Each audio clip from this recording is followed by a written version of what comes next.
Giorgio Monti, and Witt, Thomas Weck. Welcome to Digital Markets Research Hub. We will be discussing today the draft guidelines on the exclusionary abuses, and you have all three of you have submitted your comments on the published draft, and all the comments have been released. So thank you very much for agreeing to present your opinions and to share them in a kind of dialogical, discursive form. I propose to begin maybe with you, Giorgio, with all of us, but Giorgio the first, to highlight the motivation of the Commission. Why is the time for it to embark on this very substantial journey? Okay. Thanks, Oles, for inviting me, and hi, everybody. Just maybe a couple of disclosures to begin with, so you know where I come from. So I published a paper with Alex Destrel, which was funded by the Computer Communications Industry Association on exploitative abuses. I will probably not refer to it today. And then with colleagues here at the Tilburg Institute for Law and Economics, we've done a paper for the Dutch ministry on the application of Article 102 by the Dutch Competition Authority, which has involved us discussing with the Dutch authority how they perceive Article 102, and some of what I say may be informed by that project. Yeah, I mean, obviously the Commission has to give a formal justification as to why it issues guidelines and why it starts the project now, and we can all read that. I think there are two other reasons that are perhaps less obvious. The first is to stop the Court of Justice. So the Court of Justice since Intel 2017 has begun to follow up on the guidance paper and implement some of the recommendations. And I think there is a concern that this may be going too far, and therefore perhaps telling the court what you've done up to now is fine, but please don't further clarify the law, which means change further precedents, maybe one motivation. And the other, I think, is the Unilever judgment. I think that judgment, in my view, tipped the balance in favor of reform, because it's a very defendant-friendly approach that the court takes. If the Commission wants to run a case against even the most egregious-looking abuse, any doubt can lead to the decision being quashed. The defendant always has a procedural right to provide rebuttal evidence, and if it's not good enough, the competition authority has to help the defendant come up with better explanations. And I think there the court seems to go too far in accommodating the defendant and creates a perception that perhaps Article 102 could be incapacitated.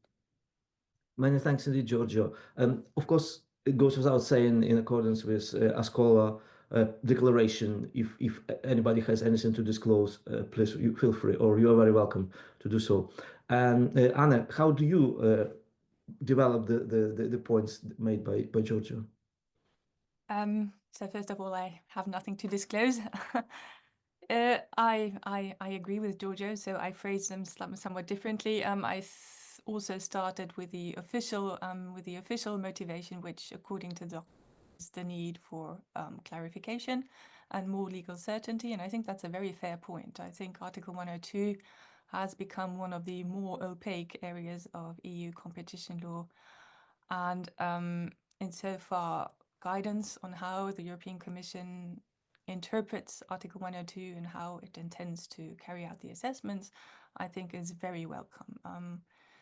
This lack of legal certainty, I think, has to do with the way in which, with the more economic approach and how it was introduced to Article 102. I don't know if it's of interest to go into this background, but it has ended up in a situation where nobody really knows how this provision is to be introduced. And so I think it's not surprising that the overwhelming majority of people who responded to the first call for evidence said yes, guidelines would be a really good idea. The second motivation, I think, as Giorgio alluded to, I think is less obvious. But if we compare the guidance from 2008 with the draft guidelines, I think we will find a few key differences and an attempt by the European Commission to rein in some of the perceived excesses of the more economic approach. So for me, the key changes are that the draft guidelines no longer present consumer welfare and efficiency as the ultimate objective of EU competition law. Number two, they consequently no longer require the Commission to prove that the conduct will result in consumer harm.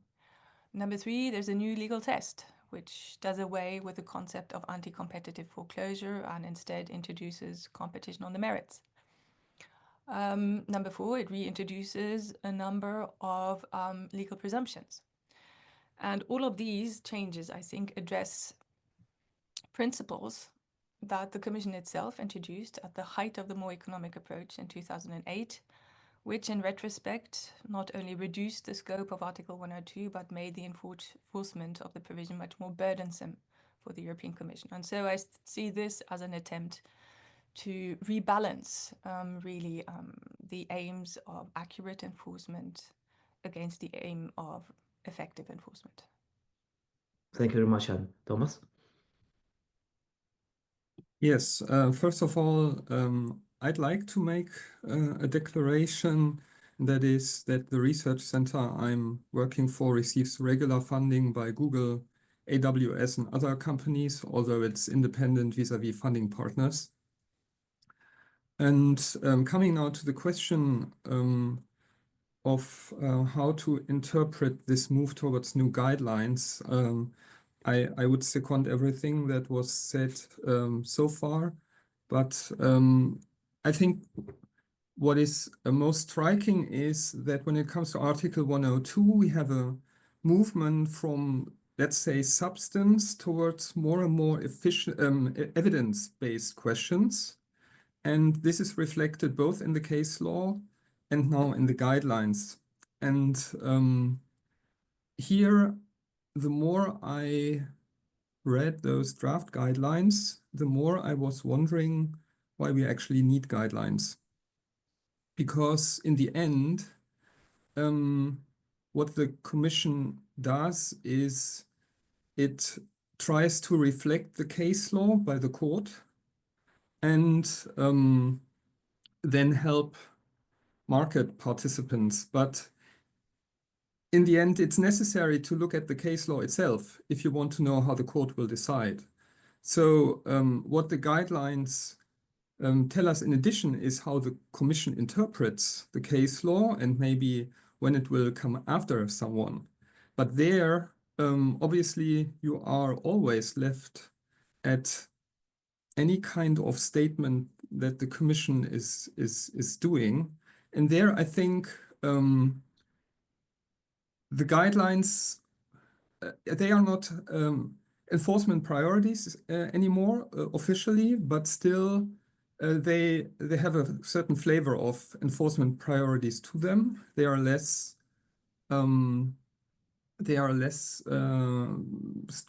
focused on an economic concept like the more economic approach, and try more to also take up this question of how to prove things. But in the end, it's really a question whether this is a convincing move by the Commission. This conclusion follows for me from the fact that the guidelines themselves are also somewhat different from guidelines that we have, for example, with regard to Article 101, where the guidelines address all kinds of undertakings that are cooperating. Here, the guidelines are only addressing dominant undertakings and with a view to defining what is an abuse of dominant position. So they are much narrower, actually, in their focus. And there, I think, really, you can ask the question, why do we need guidelines if we have to double check the case law anyway afterwards? Thank you, Thomas. So this leads us very well to the question of the legal, juristic nature of this document, and in contrasting it with the guidance paper. How can you decode this cryptic vocabulary and the mission? Is it codification ultimately, or is it enforcement priorities, declaration of enforcement priorities, Giorgio? Yeah, thanks. Yeah, maybe I pick up on Thomas's point, because I agree to a certain extent, this doesn't look like guidelines if you compare it to the others, but also in other ways. So if you take the 101 guidelines, there's always an example. So here is how we think this could be done. Also, the 101 guidelines touch on a lot more conduct, right? Everybody has an agreement. Everybody has a distribution agreement. Every firm will have a vertical restraint. So you're dealing with multiple cases where a party would like some idea of where the safe harbor is, what is generally lawful. And the guidelines provide that. Also, the horizontal merger guidelines are similar, right? They say, okay, we got 10,000 mergers that we've done in 25 years. We need to give these parties some understanding of the kinds of evidence we're going to use. And so we say we use concentration indices. If it's horizontal, these are the kinds of things we look for. And that gives people an idea, not of how the particular case will be decided, but the analytical framework. So to a certain extent, what one is looking for in the 102 guidelines is something similar. And I'm not so sure we really get it. We don't get the same level of abstraction. It's more an attempt to say, here's a lot of case law. Here's what the case law has said, but it doesn't try to extract some sort of general analytical framework whereby a defendant could say, okay, if I am dominant, what does it mean to be dominant?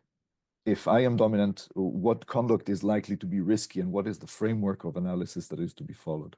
So to some extent, I agree with Thomas, why do we need guidelines like this, which don't really provide a framework for understanding how a decision might be processed and rather try to state what the law is? So I would rather see guidelines as being more a procedural device that helps parties understand the analytical framework than as an attempt to write what the law is. And writing what the law is something that the four of us are perhaps even better placed to do because we're not biased. So I think that'd be, so in a sense, also with Anne's point, that she says you welcome the guidelines. And I'm not so sure, right, that I would welcome them. I mean, I welcome them in a way because I support the Commission's desire to redirect enforcement. But whether this is best done through guidelines, I'm not so sure. Legal certainty is something that can be achieved by the court in a way. I mean, is this an abuse of the dominant position ultimately? I mean, most of the 102 decisions are appealed unless it's a commitment decision. So to a certain extent, it's the court that will determine whether on the specific facts something will be unlawful. And I think a different style of guidelines would be necessary. I think a big one point I'd make. The other one, in terms of, I mean, I think it's worth remembering that the guidance paper was already revised in 2023. And already there, you saw the Commission trying to move away from the priorities that it had before, in particular, paragraph 19. And this goes to Anne's, one of the points that Anne made in her things about the changes, right? That we move from a standard of anti-competitive foreclosure to competition not on the merits without necessarily then needing anti-competitive foreclosure. And that's already inherent there, where the court says, the concern we have is not so much with the impact on consumer welfare, but with the impact on harm to the competitive structure. So already before the draft guidelines, we already have a document which is existing where the reorientation has taken place, and query whether that might have been sufficient. Thank you, Giorgio. Anne?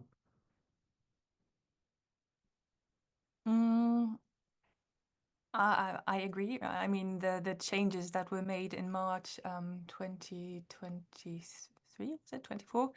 They were quite subtle. The amendments in the guidance. I think they were minor tweaks. But I agree that there's very little practical guidance in these draft guidelines, and I understand this as being a consequence of the need for the European Commission to provide a reset because the changes introduced by the guidelines are quite fundamental, right?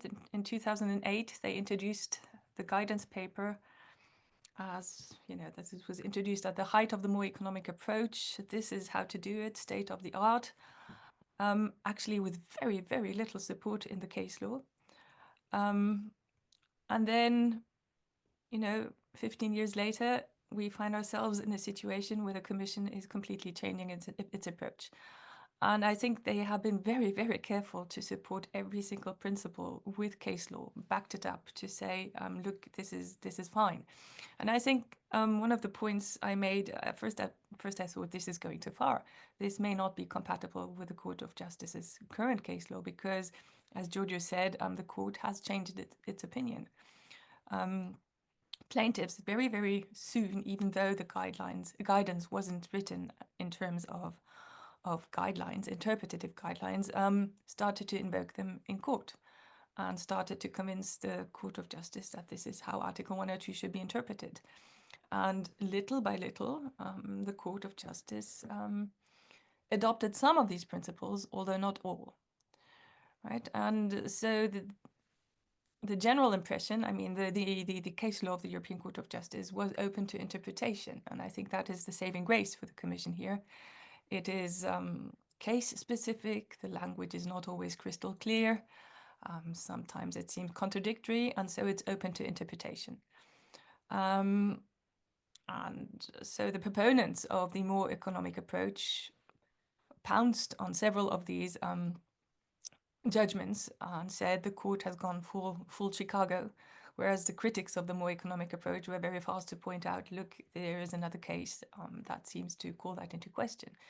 So yeah, I think it is a mess, and I think the reason why the guidelines are so very abstract, and I'm not saying it's helpful, is because the Commission saw the need to justify the reset and to explain that this is actually completely in line with what the European Court of Justice is saying.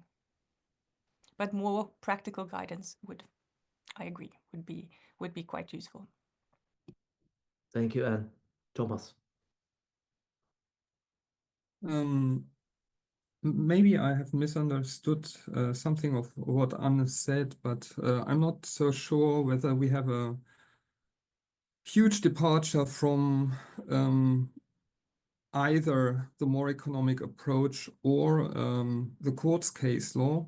I would agree that we have had quite a lot of uncertainty for quite a long time, but that was, in my own interpretation, more due to the fact that the court only very gradually develops the law, and for a long time it was just unclear what it means, capability to foreclose, right? And if you follow the more economic approach, then this is the clear focus of where you will go deep in your analysis. However, it's a two-pronged test, right? And fortunately, the guidelines take this now up. Obviously, they also have to, because it's case law, it's Hoffmann-La Roche, it's also SEN.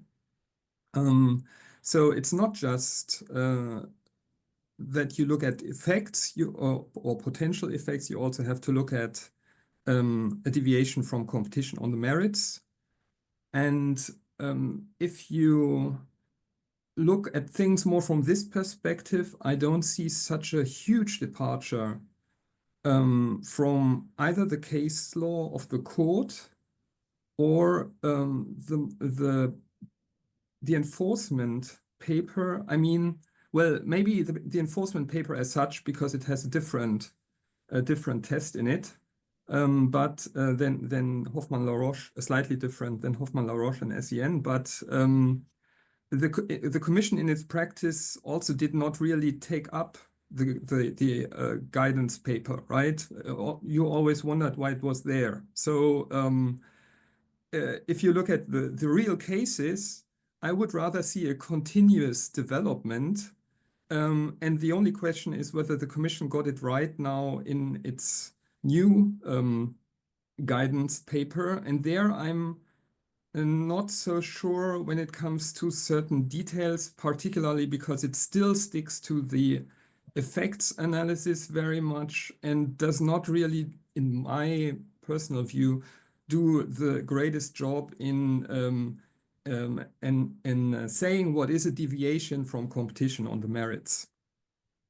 But this is still something, obviously, where also the case law will continue to develop. We have seen a definition of what is competition on the merits in SEN, and we have very hidden, but I think there is a statement also when there is a deviation from competition on the merits in Google. And I think here things need to be clarified step by step further. But here again, I come to the point where I start wondering, okay, what do actually the guidelines tell us? Because in the end, it will be the court that will master this development. It will be much less the Commission. Thank you very much.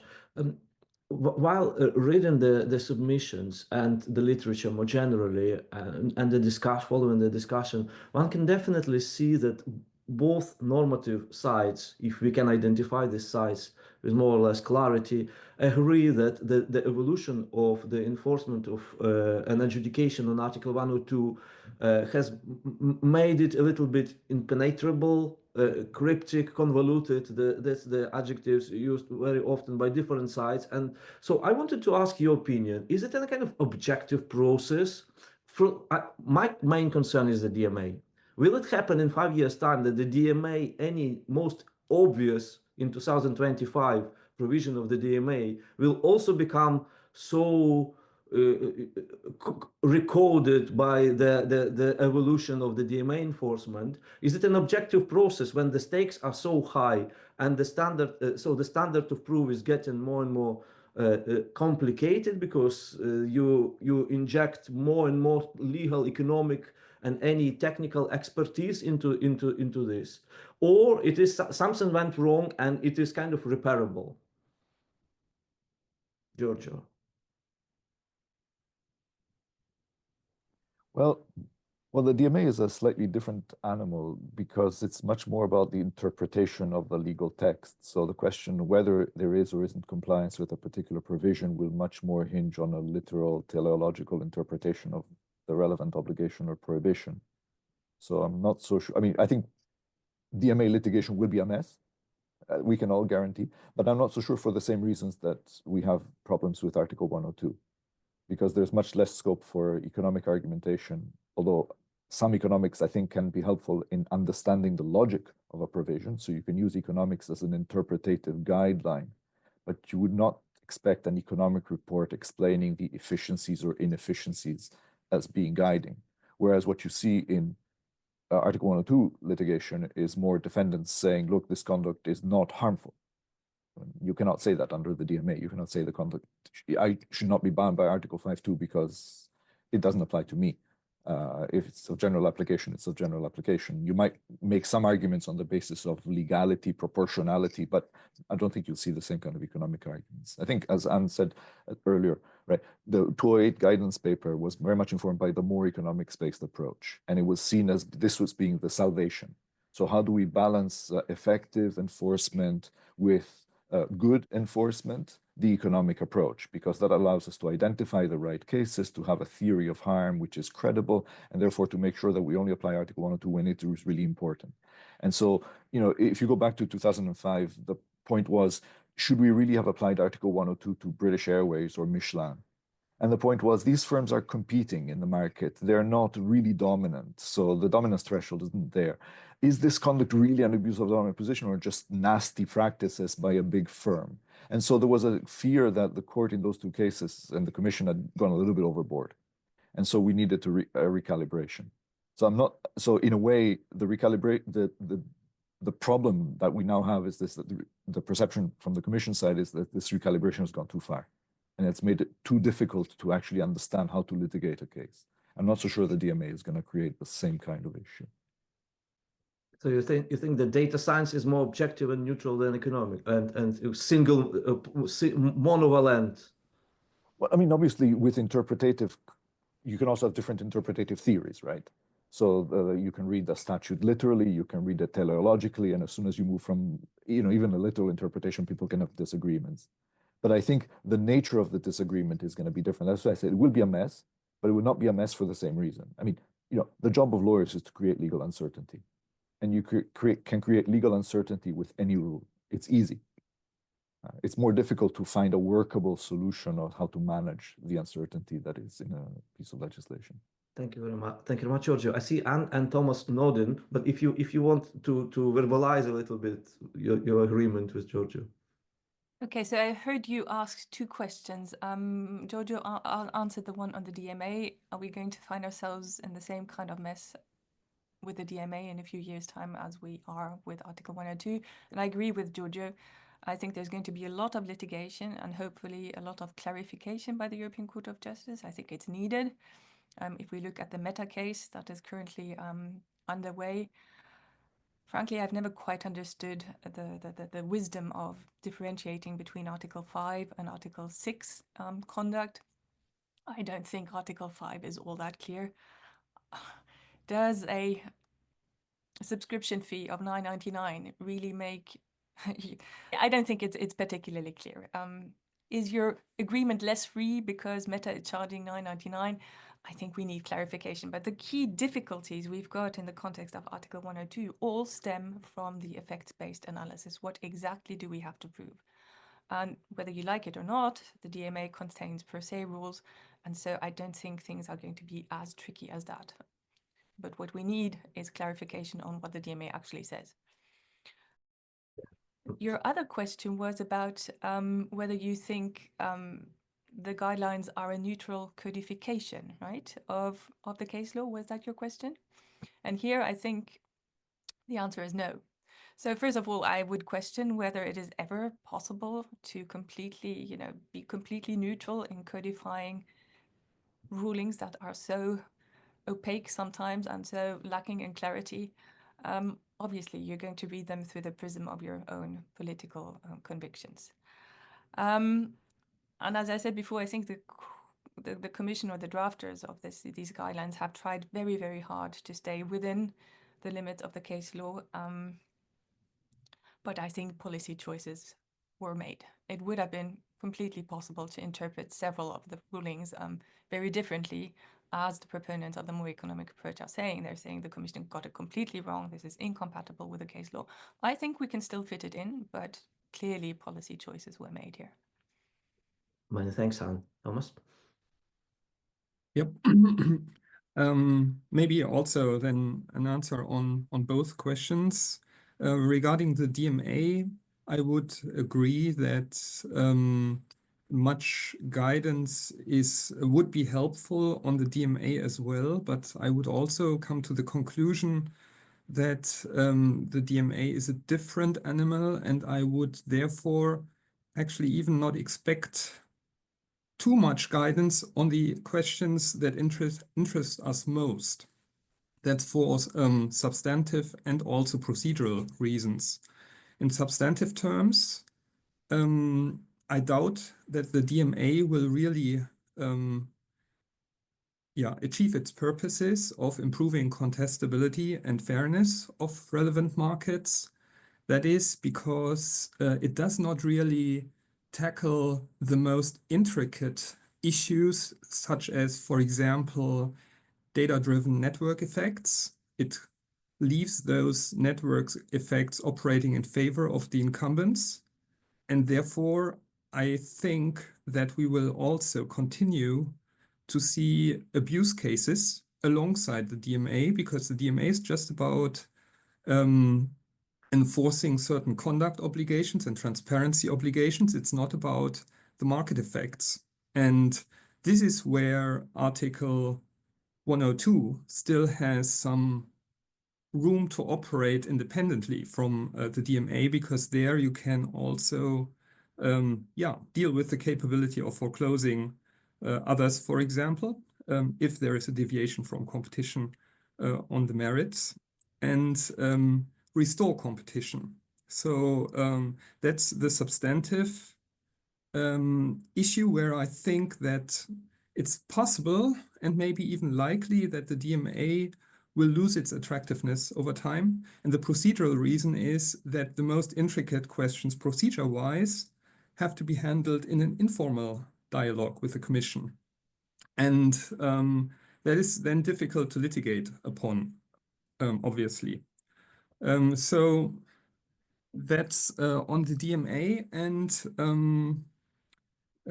sorry, say again the question on Article 102. The question was, which before modify or refining it by Giorgio and Anne, was, is it an objective process of evolution that when the stakes are high, the defendants will find in one way or another the juristic techniques to complicate it, make it even kind of as convoluted as possible, because their very business model is endangered. Yeah, because this kind of disparity of expertise. Right. Yes, thank you. Well, there on this specific question, I can only second Giorgio and Anne, but I wanted to pick up one point made by Anne. I also think that there is a deviation from the case law, and that it is meritorious, and that concerns particularly the AEC test. And there I would agree also with Giorgio, who said that basically the case law may have gone too far. And I see this with regard to the AEC test, that the courts say, okay, you can run an efficient competitor analysis, but then we will take this into account in our judgments as well. And if you do commit any errors in your assessment, this will fall onto you. And I think this is really something where it has some merit, discussing how we get away from this development, because obviously cases get more and more complicated. And here I think the new guidelines really try to pick more on the case law that also exists, where the court says, yeah, you don't have to run an as efficient competitor analysis, and there are presumptions and so on and so forth. So here is really some merit in the guidelines, because they recognize this.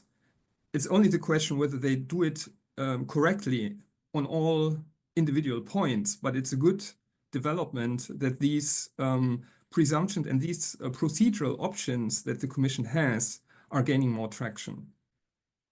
Many thanks. Let us move to the document itself, and I wanted to ask you, please, to comment on.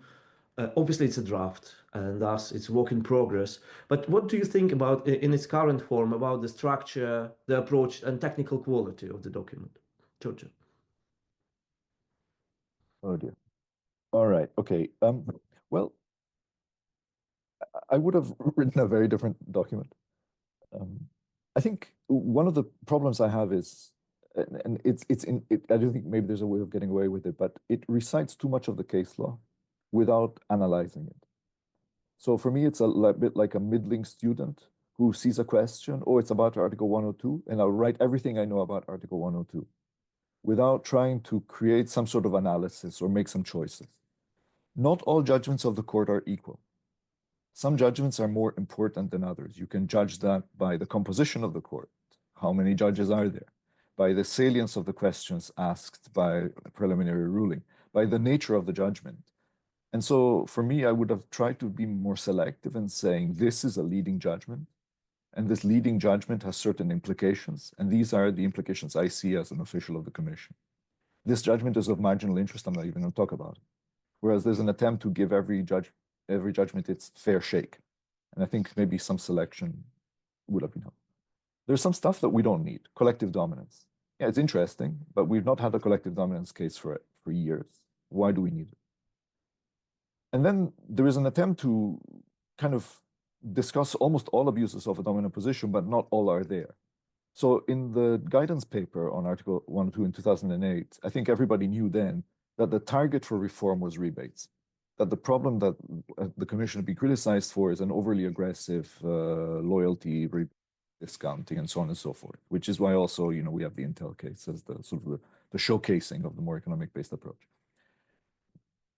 Tying was more or less clear, refusals to deal more or less, we had Bronner and so on. So at the time, historically, there was one focus for discussion, and it was clear that we were going to select certain abuses where we can do some tidying up. Here, the attempt is to be more comprehensive, but without actually being comprehensive.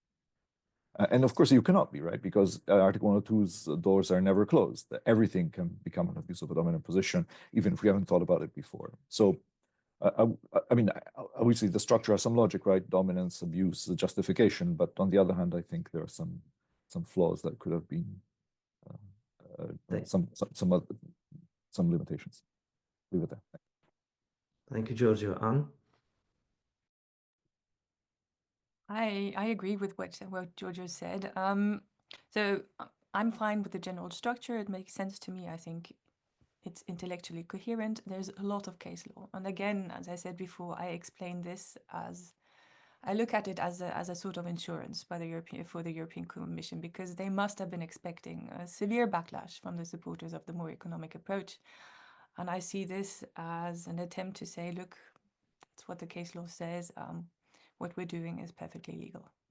That's my only explanation. But yes, a little more abstraction and distilling the key elements would have been good. And maybe that will come in the final draft. Thank you, Anne. Thomas. Yeah, as I said before, I would have liked to read a more precise, to have a more precise analysis of what is a deviation from competition on the merits. In my understanding, the case law suggests that a deviation from competition on the merits is somehow related to the erection of market entry barriers, or the exploitation of such market entry barriers. And I also said that it's basically, the questions are questions of proof. And when it comes to the erection or exploitation of market entry barriers, if there are clear indications of a strategy to foreclose others, then the court reduces the burden on the enforcer to prove a deviation from competition on the merits, even to the extent that in some cases you have presumptions that can apply. And the Commission, that's good in the guidelines. It does try to identify relevant presumptions, but it does not really link these presumptions back to the general finding that you need to have a deviation from competition on the merits. You have a two-part test, and this two-part test has to apply in all instances, right? It's not just that it's for cases that don't fall into a specific test category as defined by the Commission. It has to apply always. So we need to understand what is a deviation from competition on the merits per se. We know that the court does not want to define what is competition, but it has at least indicated what is a distortion of competition, and it has then moved forward to also tackle this question on when we have deviations. And here I think the Commission could have done a better job in providing a general framework. I hope that it will still do so in the final guidelines. Thank you very much, Thomas. Let us now move to the more substantive issues of the draft guidelines, and the first one being the scope and definability of the concept of competition on the merits. Giorgio. Thanks. Yeah, I mean, I agree with Thomas that the draft guidelines don't do a particularly good job at explaining what it is. And I think we agree that it's not illegitimate to say, let's start there, and then let's do an effects test after we've decided that competition is not on the merits. But then we need to ask ourselves, why do we want to ask the question in the first place? Why is it a relevant part of the test? Because to a certain extent, one of the benefits of the 2008 guidance paper was to say, look, why are we worried about Article 102 conduct? Because it harms something. So the effect is the dominating factor in an analysis. Why do we need to have a bad act first? And so I think we need to reason on this point a little bit more. Like, why do we need something wrong and then something anti-competitive? Because the effect, anti-competitiveness could itself be the wrong, right? So for me, it's a procedural requirement more than a substantive requirement. We need to be able to focus ourselves on certain types of conduct before we look at the effects, because everything can have anti-competitive effects, every sort of conduct. But we don't want to over-penalize behavior which harms competition. We only want to penalize behavior if it meets certain criteria. So for me, it's a procedural device that allows us to say, this might be an abuse of a dominant position because it looks suspicious. And then we do the effects test as a way of deciding whether it is suspicious.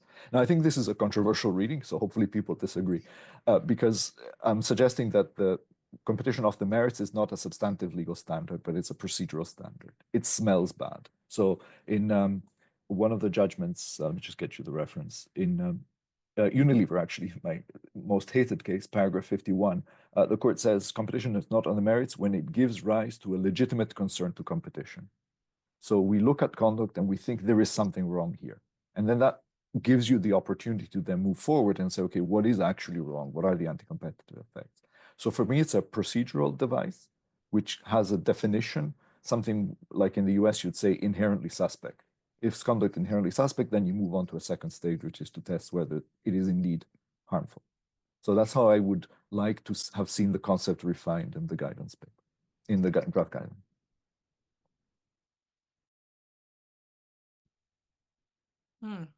Yeah, so this is a tricky one. So the concept of competition on the merits is really central to the new guidelines. The guidance paper from 2008, I think, mentions the concept twice, but only in passing. And it seems to be of very little interest to the guidance paper, where we also had a two-step test, right? The anti-competitive foreclosure test, where you first had to assess, is this conduct likely to result in foreclosure effects?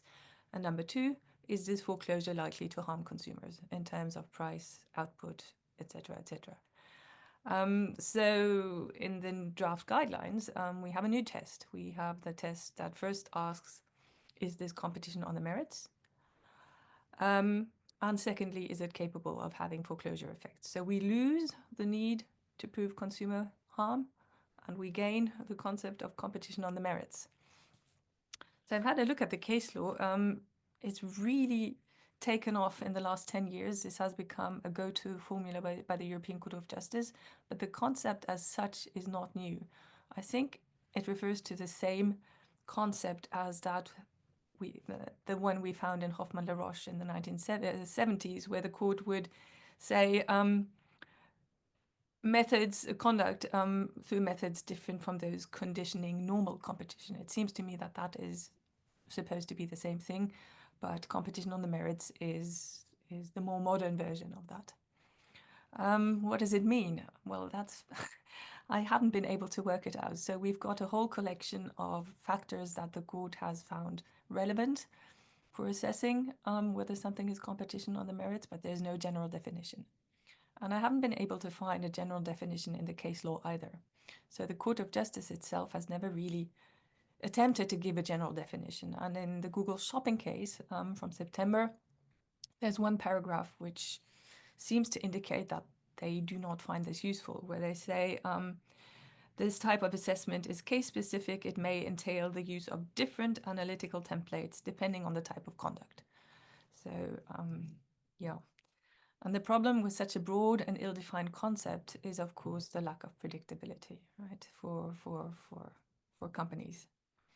That's where guidelines should come in and provide clarity. There's an attempt to do so, but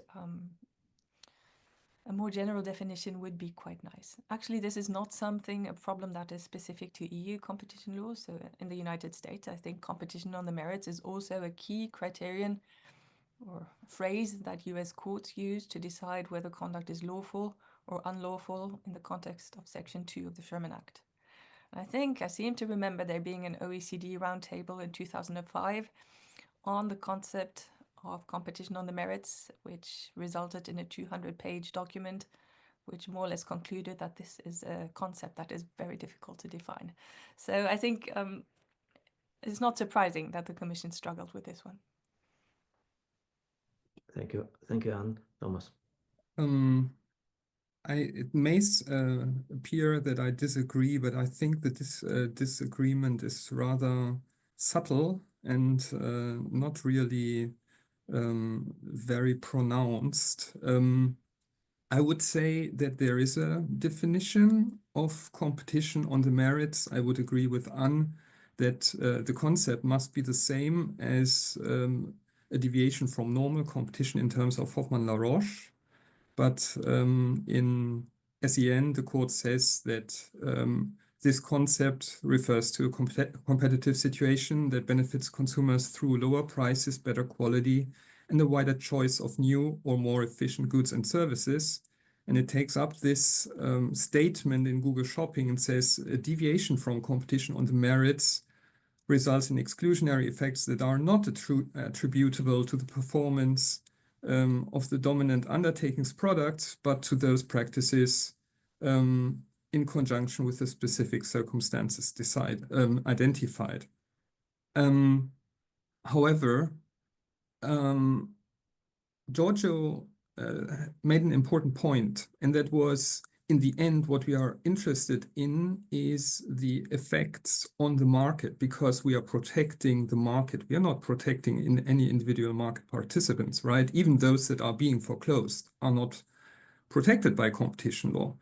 But we want to ensure that in the end, the markets operate naturally so that also consumers may benefit from better products, better quality, and so on and so forth, lower prices. And the question is then, how do we identify those cases? And that's where the deviation from competition on the merits, I think, comes in. Maybe it's not even just this part, this limb of the two-prong test of Hoffmann-La Roche. So deviation from normal competition plus anti-competitive effects, but rather this linking language through recourse through two methods, which I interpret as meaning, okay, you need to have some kind of erection or exploitation of market entry barriers, as I said.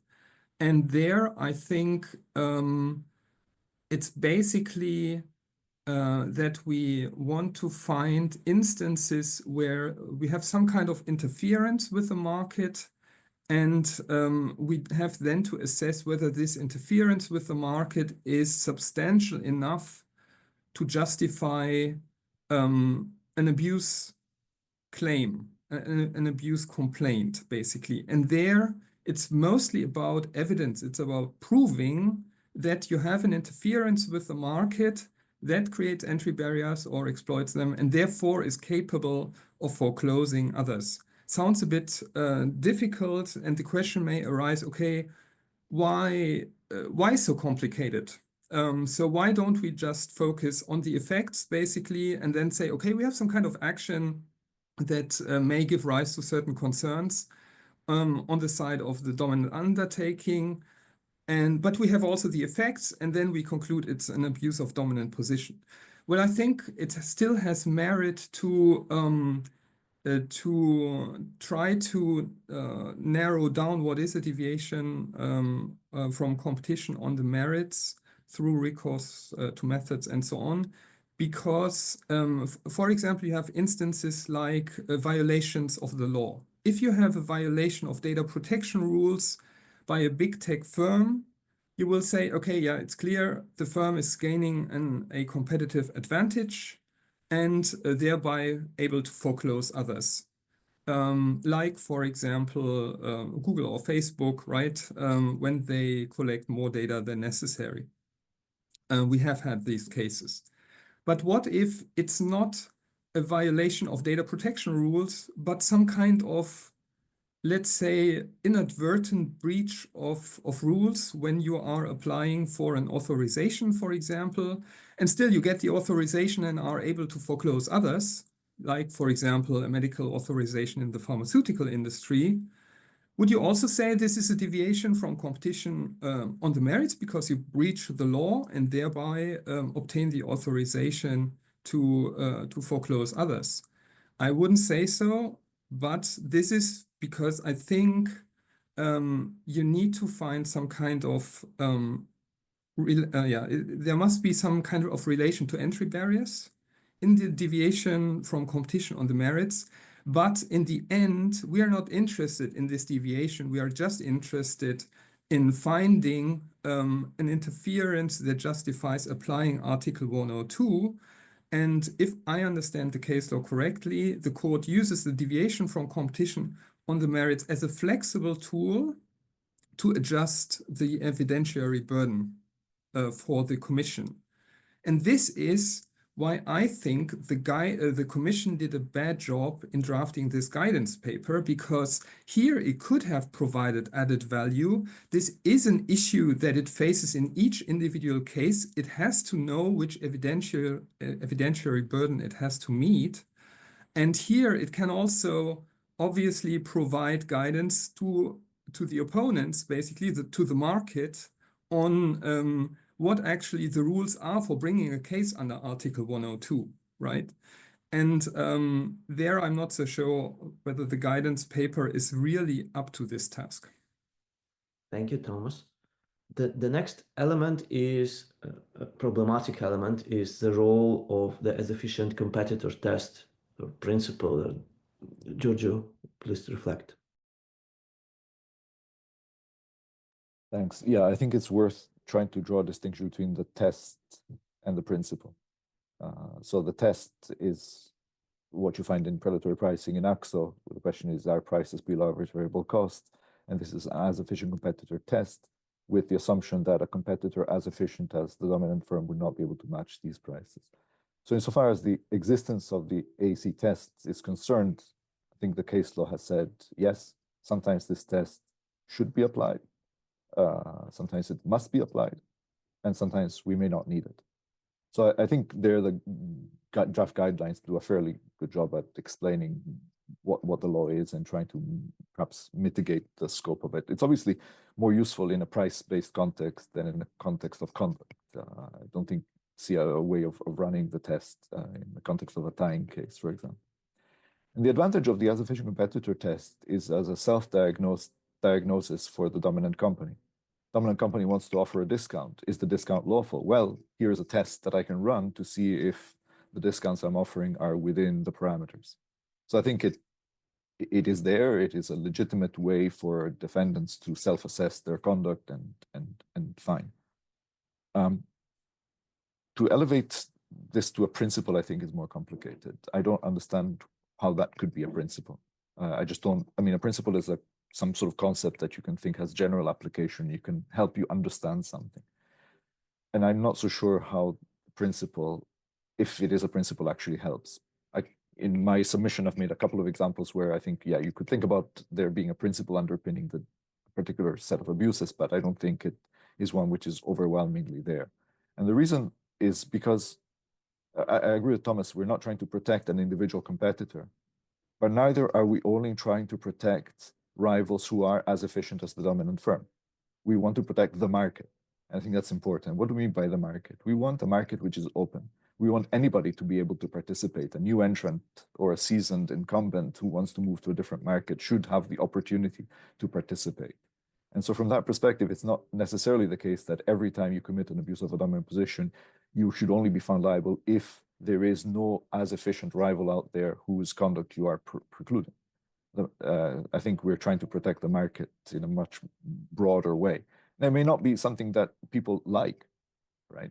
So I'm not saying this is normatively good, but I'm saying I think the court's case law suggests keeping markets open as being more important than protecting only firms that are entitled to participate because they're as efficient as the dominant company. Thank you. But this obviously leads to the question or the counter argument of those who pejoratively say that the European approach is we protect competition, you protect competitors. I mean, obviously there will be a criticism that we protect competitors and you protect competition, but I think that's more rhetorical than real. Of course, if you look at some of the older case law, so there is commercial solvents, I think extrajudicially, there is a mention by one of the judges that we saw a weak Italian firm and a gigantic American conglomerate, and we wanted to protect the weak Italian firm. But I think that's just an anecdote, and you cannot generalize from one simple anecdote. I think the point of keeping markets open is not to protect we're not trying to protect a specific firm. We're trying to protect the market process. There may not even be a firm to protect. We just think this conduct by the dominant company creates such high entry barriers that nobody wants to come in. So, you know, if you have regulatory power and nobody enters because you deter entry, and you still can constitute an abuse of dominant position, because by lowering the entry barriers, then you invite entrants who might not even have imagined this was a market they could participate in. So I think it's an impersonal approach. It's not saying there are firms who would like to enter, there is a less efficient rival, and therefore let's protect the less efficient rivals. No, it's much more general. Thank you, Giorgio. May I jump in briefly? I can just subscribe to everything you said, and this is basically why I think the deviation from competition on the merits, it's about entry barriers, right? And so we're not talking about really how efficient is the competitor we are addressing here, or that is affected. We are talking about, is it possible to come into this market for less efficient or more efficient ones? Doesn't matter, but it's obviously a clear indication that we have a problem if it's difficult for efficient companies to maintain their presence in the market. Anne, please. Yeah, well, I subscribe to everything that has been said on this topic. I quite also subscribe to the ruling in Post-Denmark 2 that says sometimes a less efficient competitor than no competitor at all. You can't have competition without competitors. So this phrase, that dates back to the clash between the US and EU antitrust authorities over the GE Honeywell. You protect competitors, we protect competition. I think there's very little value to that. Coming back to the as efficient competitor test, yeah, I think it's been one of the most problematic elements for the European Commission. They introduced it in 2008 in the enforcement paper as a tool, a quantitative tool for assessing whether certain price-based conduct, in particular rebates, should be an enforcement priority. And basically the guidance said, we will not intervene if an analysis shows that an as efficient competitor could have survived this. So they proposed a cost-price analysis, as the Commission has been using in the context of predatory pricing for a while. But this test then took on a life on its own, because companies, or rather their counsel, started arguing in court, actually, Article 102 should be interpreted as only prohibiting conduct that is capable of excluding as efficient competitors. So from an enforcement priority, we went to a general interpretation. And if we look at the case law of the European Court of Justice, sometimes you find elements in the rulings that might suggest that the court now takes this view. Such an as efficient competitor principle, as we've come to know it, would have serious consequences for Article 102. First of all, it would reduce the scope of Article 102. It would significantly raise the enforcement burden and cost for the European Commission. And it also makes Commission decisions more vulnerable on appeal. It's another point that defendants can attack, as the Intel saga has shown. I mean, the whole Intel saga is quite absurd. When the Commission brought this state-of-the-art, more economic rebates analysis, it was still of the view that it wasn't actually required to do any of it. So there were these two lines that says this is per se abusive, but just for the sake of completeness, let us show you how it's done. And then in the end, 15 years later, it's the as efficient competitor test that leads to the annulment of the European Commission's decision. So I think it's not surprising that the guidelines do not adopt the as efficient competitor principle, right? Number one.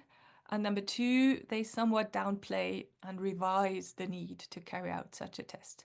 So instead of saying we will do this in every single case, they say we will normally assess whether it is suitable for us to carry out such a test, except for cases of a margin squeezes where the case law now requires such a test. But for me, this is a relatively sensible approach. We'll have to see whether the Court of Justice agrees. I think that is still unknown. Thank you very much. And Thomas, you have reflected already, or do you? Okay. So let us move now to the next, Giorgio. Yeah. So could I just push Thomas a bit more on his points. I mean, I like your idea that competition off the merits is some sort of erection of entry barrier, some sort of interference. But if that's off the merits, why do we need an effects?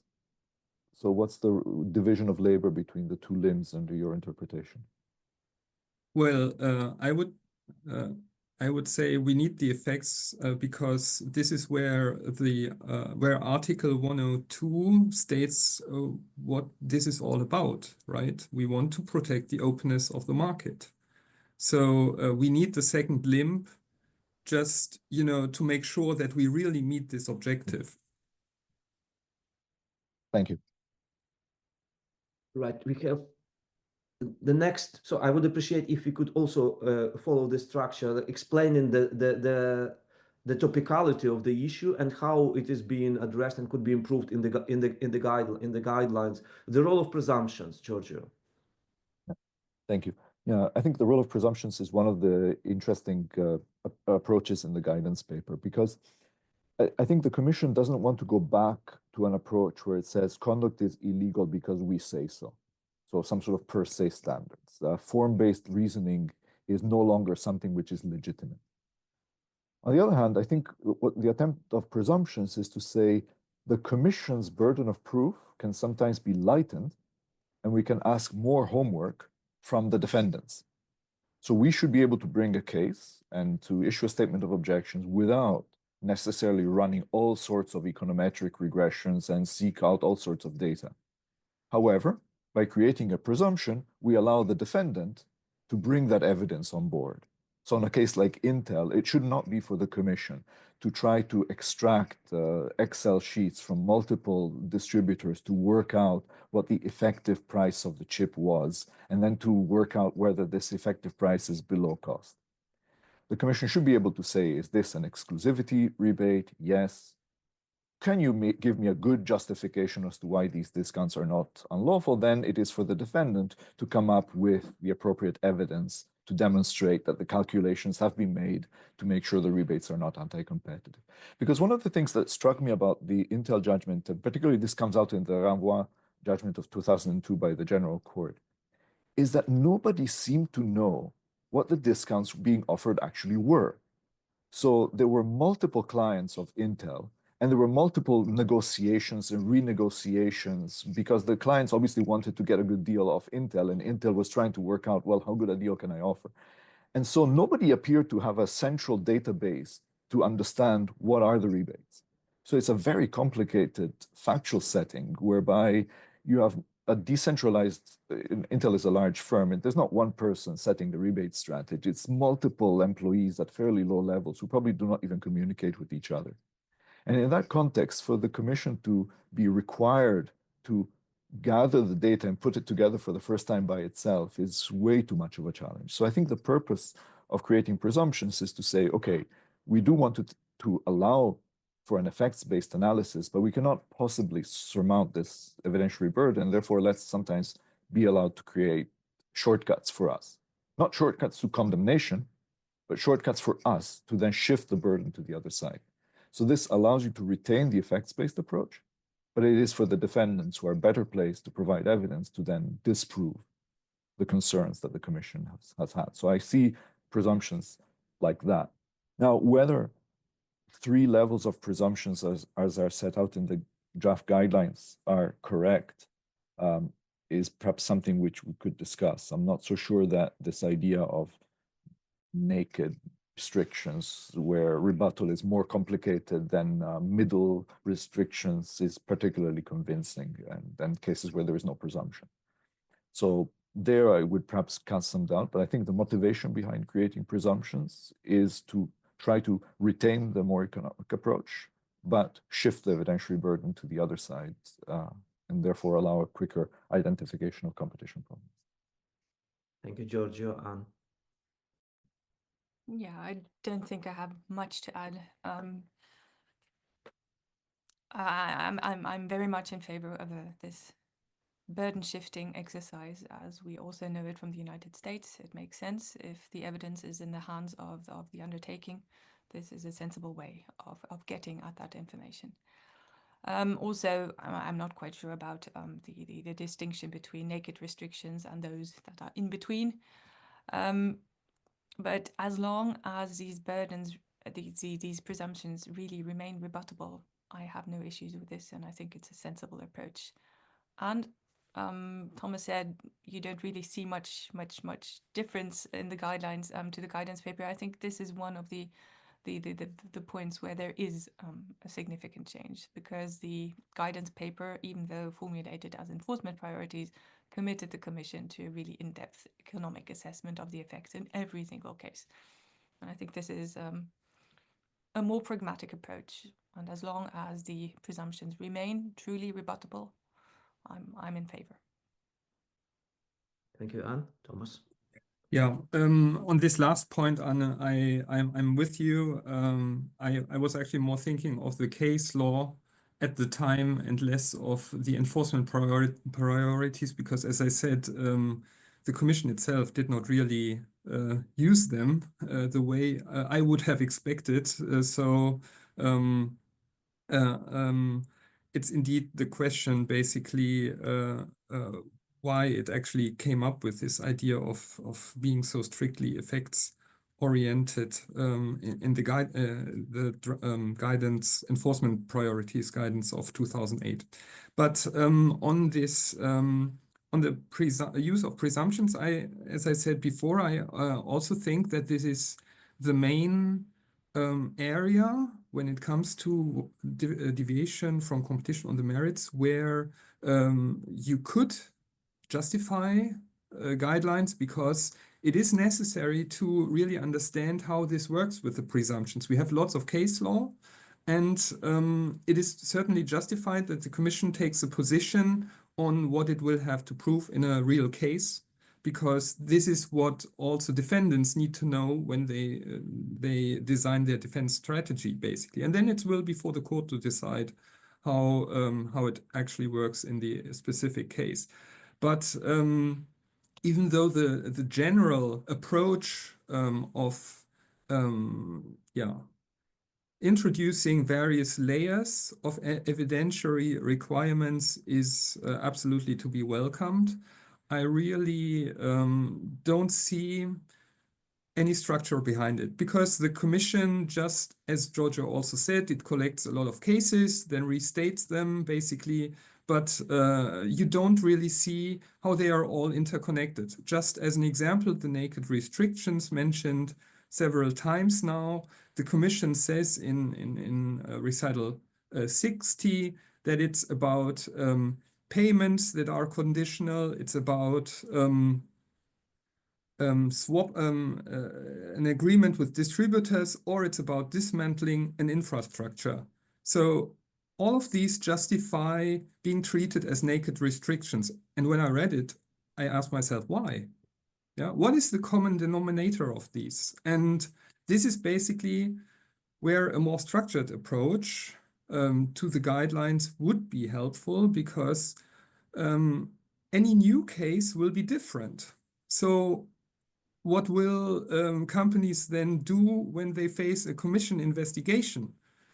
I mean, they can obviously start arguing, but then you don't really get any guidance from the guidelines, because you can argue any time as a lawyer, as Giorgio also said before. So this is basically where I think the Commission should really expand a bit more on the general thinking, how Article 102 works, and when which level of presumptions may be justified. Thank you, Thomas.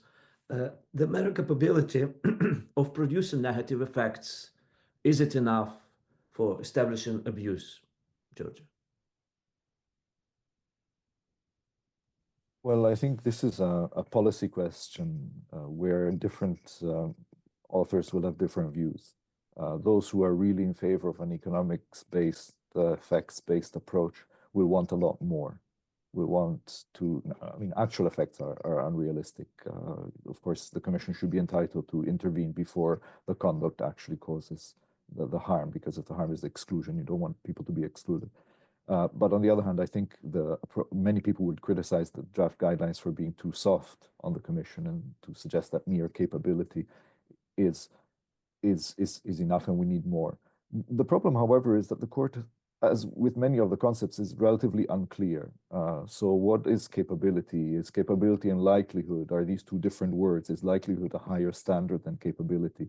And I think here it's for the Court of Justice to clarify what is the right legal standard for an effects-based analysis and what does it actually mean.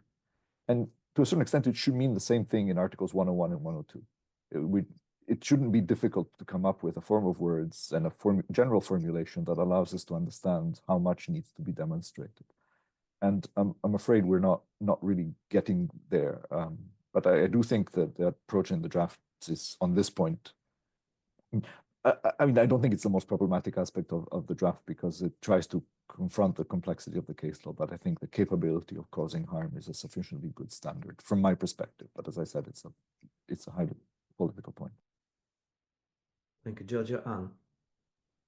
Yeah, I made a similar point. I would have liked a better or a clearer definition of what exactly capacity to exclude or capability to exclude really means. And I would personally be in favor of likelihood, because that is the term that is used in the Article 101 guidelines. So we would have coherence there. And also in Post-Denmark 2, the European Court of Justice quite explicitly said it means likely effect. So why not just adopt likelihood and clarify whether this maybe means more likely than not? And that, I think, would provide some clarity. Thank you very much, Anne. Thomas? Yeah, I see the need to tackle this issue of when there is a capability to exclude competition, because this is what many cases have focused on so far. I'm not sure whether likelihood would really help a lot, because then you start arguing what is likely, what is unlikely. It's very similar to what is when do you have capability to foreclose. But this is really not how I thought about this capability issue. It may have merit to also go for likelihood, basically. I just don't know. What I was more concerned with was really the question, which impact do we need on the market? And there I would say that it definitely makes sense to look at Article 101 also. I find it always interesting that the court uses the elimination term, both in the context of Article 101 when it comes to Article 101.3. Obviously, there it's also in the article, but the term is also used in Article 102 cases. So it must be quite a substantial impact we are looking at. And as the court recently has started stressing more and more that we need to have a consistent interpretation of Articles 101 and 102, I would say that the capability issue is one where we could start with, clarifying the guidelines more to get to that consistency. Thank you very much, Thomas. Let us move to the third part of this discussion. Giorgio, you wanted to comment. Could I maybe just to come back on what Thomas has said a little bit more, because indeed, one question is what is the standard capability likelihood? But the other question you asked rightly is what is the effect? And I think that's perhaps the more intriguing question, because as soon as you talk about capability of effects, it's very easy to transition, and the draft guidelines do it, to a consumer welfare standard again. But we need to remind ourselves what is capability of harming the market. And I think often, if you look at the draft guidelines in paragraph 70, right? Sorry, I have to translate from Italian. The aspects and circumstances relevant to analyze this, right? And it says the degree of dominance, the conditions on the market, the position of competitors, the coverage of these are all designed to measure a particular kind of effect, which is perhaps an effect on consumer welfare. So I think perhaps, I exaggerate a little bit, but perhaps the draft guidelines retain a little bit of faith in the consumer welfare standard, because the nature of the effect is drafted in welfarist type terms. Whereas perhaps the nature of the effect we're looking for is slightly different. It goes back to the beginning of our conversation, which is what is the point of doing competition law? It's not necessarily consumer welfare, but it's about protecting the structure of the market or competition as such. As soon as you do that, then that may be a more important question to ask than what is the standard. And at the same time, in paragraph 72, the guidelines say, but there's no need to prove consumer harm. And this links us very well. Thomas, now you want to say something? No, okay. To the next block of questions, which will be slightly different. So I picked two points in your submissions. We have partially commented upon them during the discussion, so please feel free to offer a shorter or longer answer, but implying that the main answer should be provided by the person who has submitted the comment, but also the two other guests are very welcome to reflect if needed. Okay, so that would be kind of a little bit disproportionate, asymmetric. Giorgio, normative point, openness, not efficiency, is the litmus test for legality. And when there is a tension between openness and efficiency, then openness prevails. Thanks. Yeah, this goes back to a point I made in the feedback, that I think there's a statement that the court makes in generics, which I think is important, which is the dominant company is not entitled to regulate market access. So it is not so the dominant company cannot say, my conduct does not exclude everybody. My conduct excludes a few people, but there are two other rivals who are still competing with me. Therefore, the market is competitive. Therefore, it's not an abuse of a dominant position. That isn't the point. So the dominant company cannot say, look, my conduct doesn't have a negative welfare effect because there are rivals. But if your conduct continues to deny entry to others who might make the market work even better, then the conduct is an abuse of a dominant position. And then I try to generalize it in the way you've stated it. So what I try to do there is to push for an aggressive Article 102 standard, which is completely divorced from the welfare standards that most of the supporters of the economic approach suggested. And I kind of put it there in bold as well to tease the Commission a bit to take a position. So do you really want a divorce from the economic welfare standard? Then you've got to pick another standard. And my suggestion there, I mean, it's in the spirit of conversation, is whether that may be one route to take, which allows us to then make a departure. Because otherwise, I mean, as Anne pointed out before, I can refer to paragraph 70, more effects-based approach, and then 72, oh, but consumer welfare is not necessary. So, you know, the guidance paper retains this ambivalence, and my aim in writing that sentence was to rid the paper of that ambivalence and saying, do you want it? Do you want to do this? And if you do, then there are consequences. Thank you, Giorgio. Thomas and Anne, do you want to reflect upon this point? Maybe a brief reaction. I would support this this move, basically, of getting into a conversation of what we actually want to protect. I am always a bit surprised when hearing Commission officials speaking about the current state of affairs, basically, that they say, well, the more economic approach is alive. We are just, you know, here dealing with an evolution of our understanding. I think it's true, it is an evolution of our understanding, but I think the more economic approach was never clearly endorsed by the court. There were some tendencies maybe into that direction, but not what the Commission had conceived originally. And judging from this point of departure, I would say the more economic approach is dead. Yeah, and we have to deal with the case law as it stands. And it's clearly not in line with this originally conceived more economic approach. And so I think we need to have a discussion on what we actually want to protect. And there I would read from the case law that it's indeed more about the openness of markets, because in the end, open markets serve the purpose of enhancing consumer welfare, at least in the longer term, best. Thank you. The next passage is from Anne's submission, and I'm reading it. Even though the guidance was formally entitled Communication and Enforcement Priorities, defendants were quick to invoke them in court as if they were interpretive principles, holding the commission to increasingly complex legal tests and high evidentiary burdens.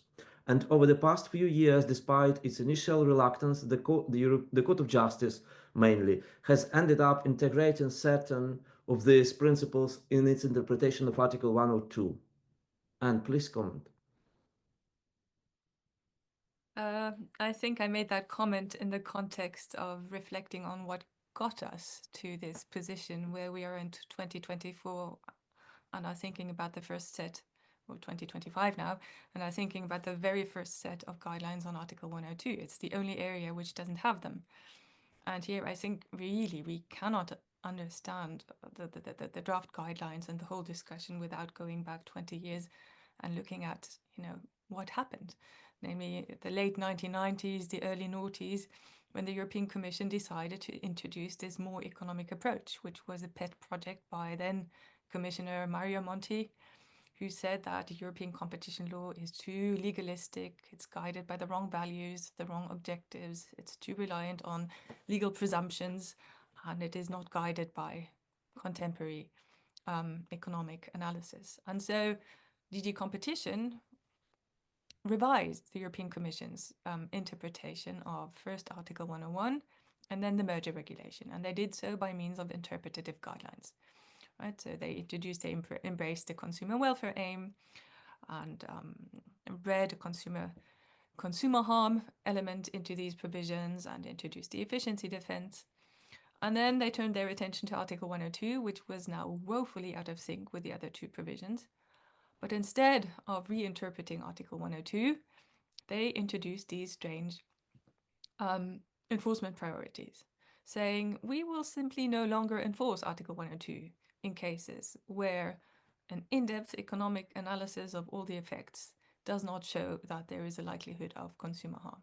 So why this complex and roundabout approach? Well, because at the time, a reinterpretation of Article 102 would have been incompatible with the case law of the European Court of Justice, which had always ruled we don't need consumer harm and which had operated on the basis of legal presumptions, both for the concept of dominance and for inferring certain effects. So they managed to introduce the more economic approach indirectly through these enforcement priorities. And that seemed like a really ingenious solution at first, but it had an unexpected, or maybe not that unexpected, long-term effect, undesirable effect, namely that counsel started to invoke these principles in court as if they were interpretative guidelines, and slowly influenced the European Court of Justice's case law. And this is really what I think got us into the current situation where nobody really knows how the Court of Justice interprets Article 102. Nobody really knows how the European Commission interprets Article 102. And we're at a point where there's a chance and a need to reset this thinking. Thank you, Anne. Giorgio and Thomas, please. Sorry, may I interject here? I'm not so sure whether we have such legal uncertainty nowadays. In my understanding, in particular in recent months and years, the court has really put a lot of effort in harmonizing its previous jurisprudence. I'm absolutely with you that we had a time when there was uncertainty. Yeah, we had Tomra, then we had TeliaSonera, then we had Intel, right? It went back and forth. But nowadays, I would say that the picture is getting clearer and clearer. What we also do know is that an as efficient competitor test is really something that you should avoid as enforcer if possible, because it does not facilitate things, not at all. But the court also gives us some guidance when you don't need it. And this is even still in line with very old case law to some extent. So I would actually be not that negative about the development that we've had. actually. But maybe I overinterpret what you've just said. Thank you, Thomas. Giorgio.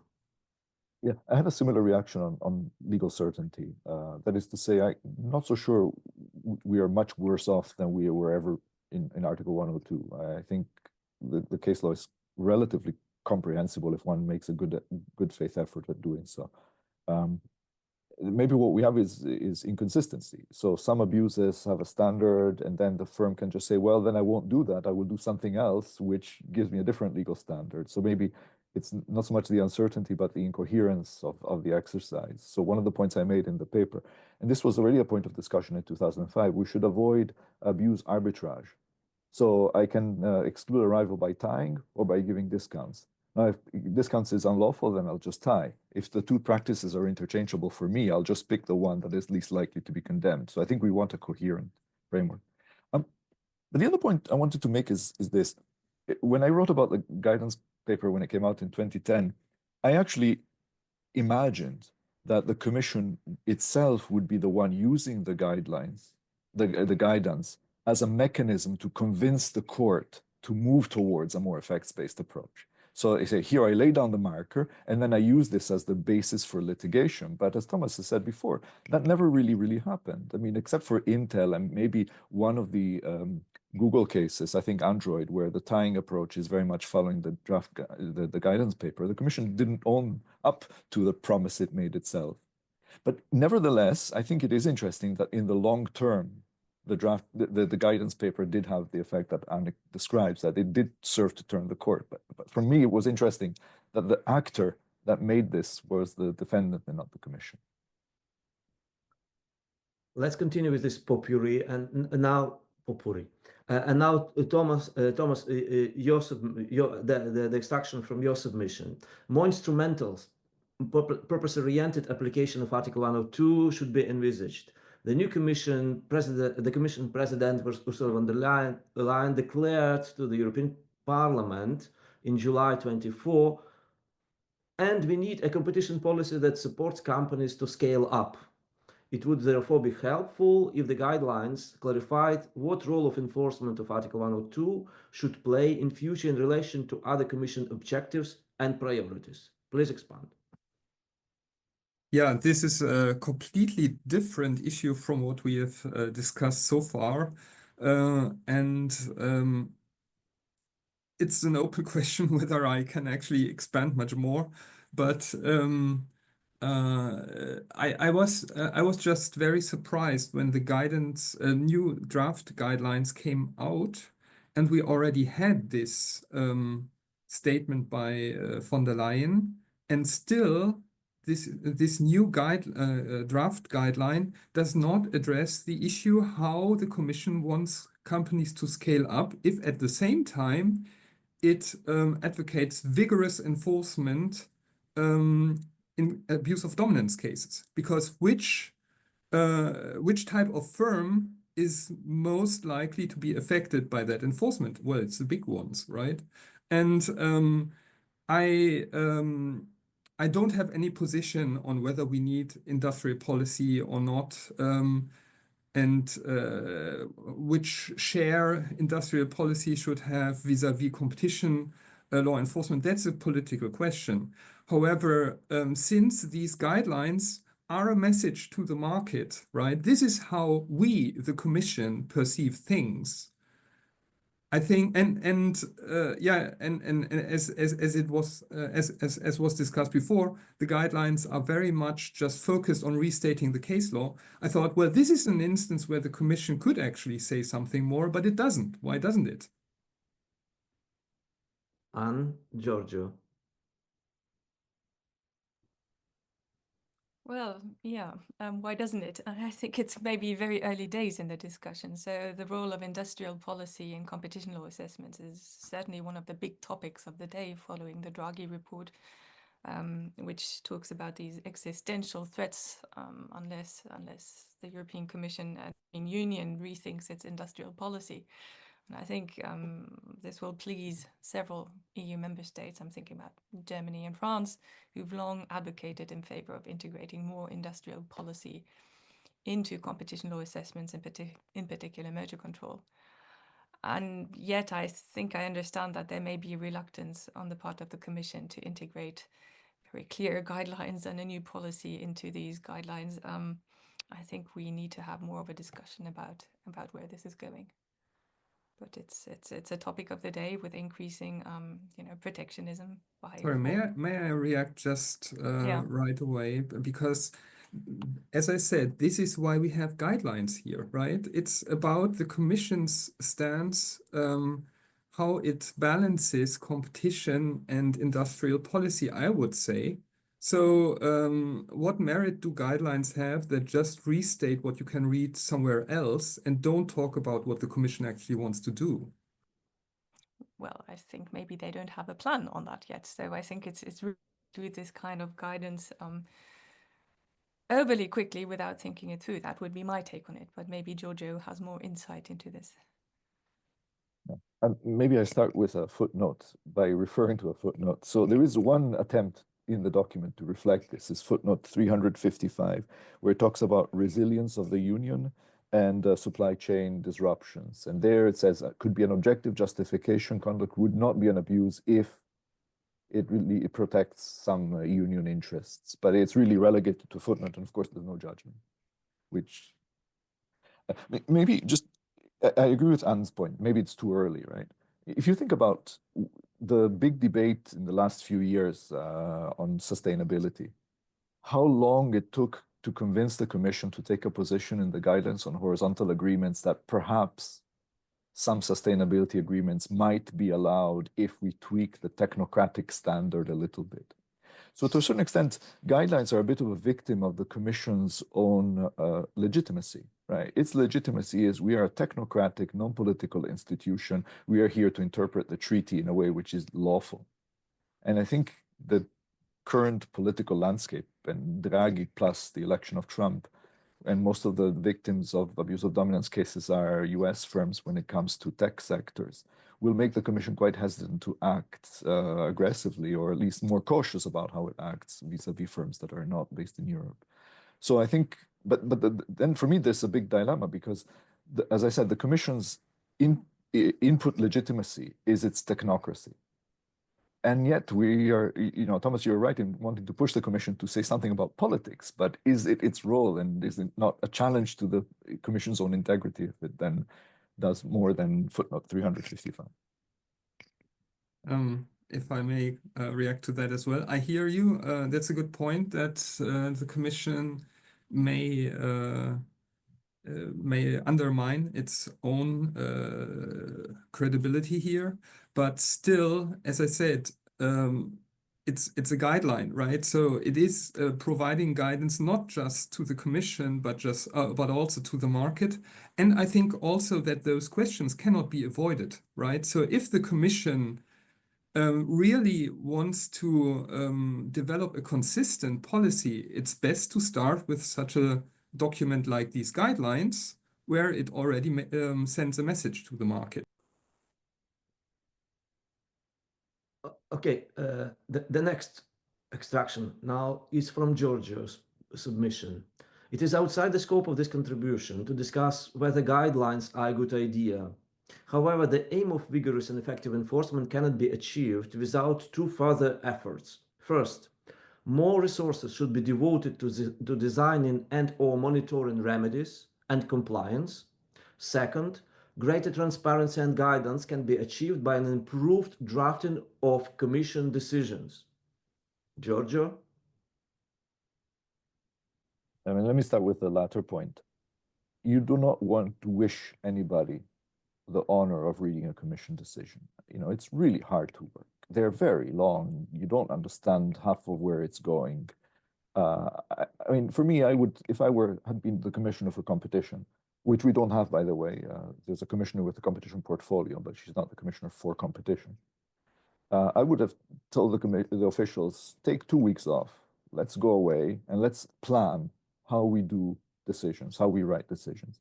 Now, of course, a decision is a letter, right? So if you go back to the early decisions in the 60s and 70s, they read as letters. Dear company, whereas we found this and this and this.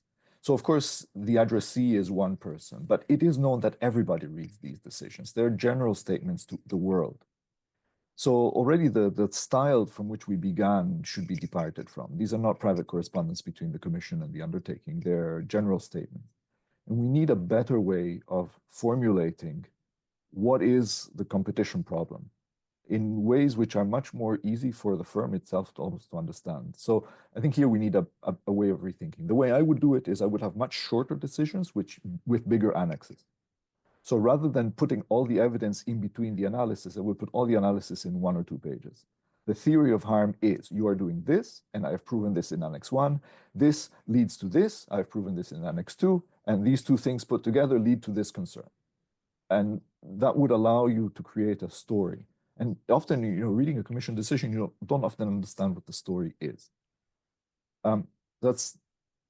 That's one point I want to make there. And I think this could actually make guideline writing a lot easier in the long term, because you'd then be able to say, look, we've told these stories. The Court of Justice has approved our messaging and has approved our construction of the story.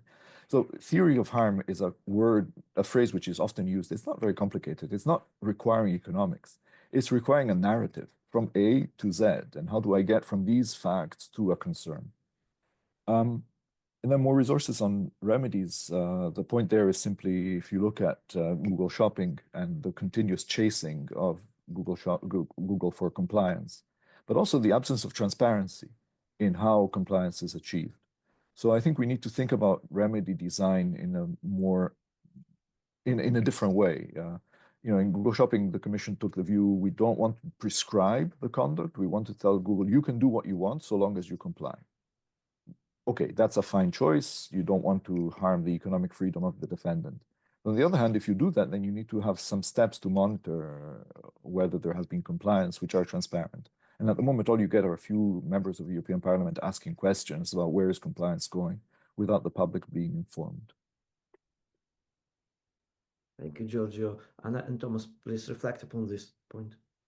I agree with both points. So first on the issue of remedies, I agree that it seems that behavioral remedies have not always had the desired effect, especially in the digital economy. And I think the fact that the early DMA investigations are basically do-overs of past Article 102 cases, so I'm thinking about Google Shopping, for example, but also the Apple investigation, suggests to me that the remedies that were imposed in these cases didn't have the desired effect. Otherwise, we wouldn't have to have a second go at the same behavior under the DMA. I'm curious to see if we're going to see our first structural remedy actually in the Google AdSense cases. That would be interesting. That being said, I'm not sure that substantive guidelines are the place to address the Commission's remedies. The second point, reading Commission decisions is not always a pleasure, and my students always avoid it. They only read the summaries because they say, no, I cannot possibly sit down and read 500 pages. It's too long. I don't have the time. I've always wondered why Commission decisions are so much drier than the FTC statements, for example,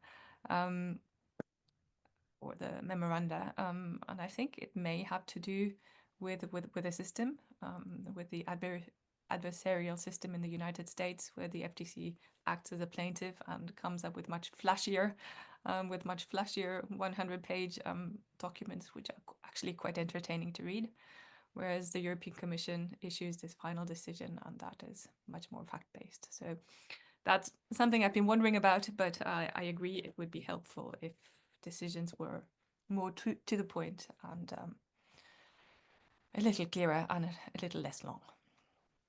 Thank you, Anne. Thomas? Yeah, on principle, I agree with everything that was said. I'm not that critical of the Commission, though, regarding its decisions, because also some academic writings are very difficult to read. So, but still, obviously, it would be very welcome if they put more effort into the clarity of what they are saying. Regarding the remedies, this is really the most interesting topic, I think, that we have at the moment with regard to Article 102, because this is of very much practical relevance. I would agree with Anne that maybe a procedural document would be more better fit to discuss this. So I expect when we come to the revision of Regulation 1/2003 that this issue will come up as well. But obviously in Article 102 cases, the issue of remedies is something that was underestimated for a very long time, at least in my understanding. Officially, we have, I'm not even sure whether we have endorsed this concept that the US Supreme Court defined as antitrust law being about restoring competition. When the Commission defines remedies, taking into account proportionality considerations and asking the companies affected and so on, I'm always wondering what is actually the aim of those remedies. And we have seen, particularly in the Google cases, that this undermines the trust of everyone in Article 102. So remedies is really something we need to discuss, and we need to also take some time to discuss it. So I'm absolutely fine with Giorgio bringing this up also in the present context, even though, as I said, I would also consider it more to be a procedural thing than a substantive. The next extraction from Anne and Thomas, I think we have discussed all of the elements, so there is no need in being so literally repetitive. So I propose to close this conversation. Obviously, we'll have your recommendations to students, but there is kind of, after the Commission has published all the submissions, have you spent your Christmas break productively looking, scrutinizing at least some of this? Have you extracted some interesting points which could somehow refine your personal view on this matter? And maybe also some summary, kind of couple of key recommendations to the team which is currently dealing with this, some might say, cacophony of submissions by all the stakeholders. Giorgio. No, I'm afraid I've been using the Christmas for reading other things, not these. I'm sorry. I really have nothing to say about what other people have written. And recommendations to the Commission. They have to extract your submissions in this. That's it, yeah. I mean, I think, I've been at conferences and I've seen the positions people have taken. I think very few people have taken the position the three of us have taken in this conversation. The bulk of the representations are you're abandoning the more economic approach, you're losing all the integrity that has been gained, you are reading the case law to favor a less economic approach, you should be reading the case law to favor a more economic approach. So my guess, without having looked at the submissions, but if one looks at the submissions that were done 2 years ago when the first call was made, I was trying to look, I'm doing a paper on those submissions, which I unfortunately got kind of sidetracked by other projects. But the tenor back then was also more effects, better law. Whereas I think in this conversation, we are perhaps saying more effects does not necessarily equate to a better law enforcement. So I think I would like the Commission to hold firm on the position that it has taken and to say, look, we don't always have to do a full effects analysis with all bells and whistles and spend 10 years deciding if conduct is anti-competitive when it is clearly so. So I would like the Commission to retain the boldness of trying to go perhaps a step back that it has, because it can actually be a step forward. Thank you. Anna? Yeah, I have this very similar response. So this is not how I spent my Christmas break. I had a look at the submissions, and it's a bag. The one exception being, I think, the major European national competition agencies, who very much welcome the approach and even suggest that it doesn't go far enough, and encourage the European Commission not only to revise these guidelines and stick firm, but also to enforce the new approach quite vigorously. So they are the ones who are very much in favor. So I looked at the French competition agency, the German competition agency. They say we like it. And obviously the recommendation to the Commission would be kind of in line with what Giorgio has suggested, pretty much. Yes, I'm overall in favor. So all of the comments we've made throughout, yes, I agree. Maybe distill the essence of what is in the draft guidelines at the moment, clarify certain concepts, but overall, I'm also of the view that, you know, this approach of rebuttable presumptions is a good one. Thank you, Thomas. Yeah, I haven't read the other submissions either, I'm afraid to say, but I may have a look because I find it always very interesting, really, and very inspiring to see in consultations what people actually submit. I also would, with regard to recommendations, I would like to start with a positive note. I find it very good that the Commission enters this discussion on Article 102, that it does so now. And I'm also very confident that it will take up a lot of comments made to it, and that the final document will be something that's much more convincing than what we may have seen in the previous discussion surrounding the enforcement priorities guidance, if we were not in favor of the more economic approach at the time. But with regard to recommendations, I would say it would be very welcome if the Commission took it seriously, this comment that a mere restatement of the law does not take us anywhere. So it should, in my view, think about, obviously, again, deviation on the merits, from competition on the merits. What does it mean? How do we include presumptions in our assessment, and how do we link those presumptions back to the substantive law, right? And this should be set out in a framework that you can apply also beyond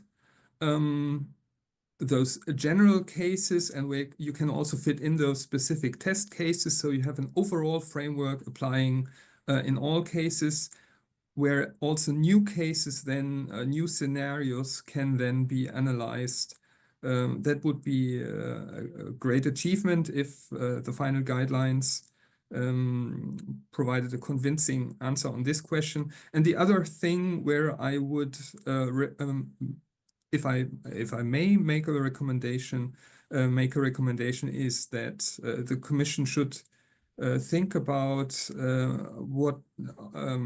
how it interprets this more recent ECJ jurisprudence on interpreting Articles 101 and 102 TFEU consistently, what this actually means, and how this also influences the design of the assessment framework for Article 102. Many thanks. I should make a clarification because the video will be released in February. We're recording this conversation in first half of January, so the Christmas break of our guest is not full January plus early February. The last question is a recommendation to student George. You know, Richard Wish is called a person who been teaching half of competition people. You can be labeled a person who has supervised half of PhDs, or supervised or examined half of PhDs of people doing this, including myself as examiner. What would be your recommendation? How students have to deal with this kind of the volume of information? Any useful recommendations in this regard? Thanks. So the one thing I thought was always look at the disclosures. And if there are no disclosures, but you suspect that there should be, then perhaps don't read. I think it is important to know where people come from. I mean, of course, you know, I'll talk about my personal situation. I'm an academic based in the Netherlands. We have a Royal Association for Academic Studies, which requires that our work is independent. So, of course, that is the premise on which I start. And I try to be independent even when my work is funded. But you cannot escape the fact that the funder has asked you to write a paper because they know your position. And so it doesn't mean the work is disqualified. But transparency in funding is important because we know, and we have seen it recently in a submission to the court in the Google litigation in the United States, that some people have not made disclosures. So I think it is important that students, when they read, understand where people come from. Also, you know, if a practitioner writes and they've advised on the case, they will necessarily have a particular view, which is if they've won, the court is right, and if they've lost, the court is wrong. So I think being careful about what one reads and looking at the disclosures is important. And the other thing is, I think, to go beyond law and not just to feel that having to read commission decisions is the end all and be all of things. I think reading economic history, having a broader understanding of the market is important. And to just be a doctrinal lawyer today is, I mean, it has its merits. I'm not saying you should not be a doctrinal lawyer, but I think you should be aware of a broader sort of economic discussions. And these days, with the current move away from a rule-based approach to a power-based approach that we're seeing with various elections of people who are strong people, to get a sense of how that might influence competition law, which hides itself in this very legitimacy of its technocracy of economic expertise, whereas the real world may be a little bit more brutal than that. Thank you, Giorgio. Anna, what would you recommend to your students and to all students doing competition law? My key recommendation, which is rarely followed, I have to say, is that even though we're all overwhelmed with information and we have very little time and we're all stressed, I think it is worth reading the original source and not relying on somebody else's summary and interpretation of a source, regardless of whether that person is a human being or AI. You're going to miss out. And even though commission decisions are very long and the judgments by the European Court of Justice are also seemingly getting longer and longer and not particularly entertaining, I think it is worth going to the original source. Otherwise, errors are going to creep in and you're going to miss really important pieces of information. Thank you, Anne. Thomas. Yeah, I would agree to what was said, but maybe tweak a bit Anna's statement in my own recommendations, and that is students should have try to get a clear understanding what competition law is about, right? And on this basis, then start reading anything about competition law. So, and this is basically also where these guidelines are interesting, as we have seen, because you can discuss a lot the question whether this is here about openness of competition or consumer welfare. And I think students should never lose this objective of competition law that they define for maybe also for themselves, because many of these questions can be discussed. Never lose sight of this, and then try to link all information, all cases, all case decisions by courts or authorities to these objectives, and think about and also maybe not criticize what has been decided before really understanding the full decision or the full argument, basically, because very often there is a legitimate cause for a decision that was adopted in a certain way. And this is one important thing. The other important thing, students should also take into account that authorities are different from one another. Yeah, we addressed this already when it comes to ECJ cases, that some judgments are more important than others, but definitely European Court of Justice judgments are more important than general court judgments. Those are still more important than commission decisions. And all of this is more important than what academics, for example, say about it. So this hierarchy basically should be kept in mind. That does not mean that you cannot criticize the Court of Justice, but you have to realize that if you criticize the Court of Justice, it may be of very little practical relevance, and so that it may be better to first try to understand what the Court of Justice actually has said. Thank you very much, Thomas. We will be publishing this video as 102nd episode. I should also know that it's the longest episode. So I'm particularly grateful to you, Giorgio Monti, to you, Witt, and to you, Thomas Weck, for dedicating so much expertise and your time for this conversation, for sharing your great knowledge with all of us. Thank you very much indeed. It was a real pleasure.